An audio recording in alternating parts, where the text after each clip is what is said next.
जळगाव जिल्ह्यात उष्णतेमुळे या ठिकाणी प्रचंड नागरिक हैराण आहेत।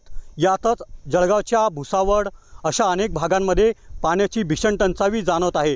यातच जीवनदायी म्हणून ओळख असलेल्या पूर्णा नदीची पाण्याची पातळी हे देखील घसरलेली आहे। सध्या आपण पूर्णा नदीच्या पाणी पात्रामध्ये आहोत। कशा प्रकारे या ठिकाणी अतिउष्णतेमुळे पूर्णाची जी पाणी पातळी आहे पाण्याचं अत्यंत महत्त्वाचं जीवनदायी म्हणून ही नागरिकांची पिण्याची पाण्याची तहान भागवणारी पूर्णा नदी आहे।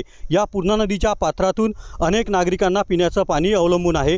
मात्र अशा प्रकारे उष्णतेमुळे किंवा अजून पावसाळा लांब असतानाच पूर्णा नदीची पातळी जी आहे पात्र आहे हे संपूर्ण या ठिकाणी आटलेलं आहे।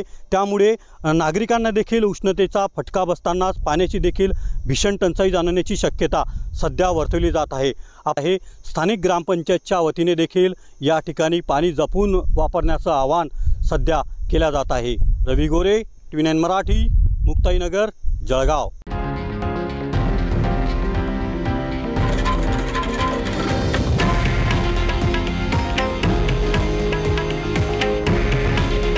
हे आहे देशातील नंबर 1 न्यूज नेटवर्क आणि आपण पाहत आहात TV9 मराठी।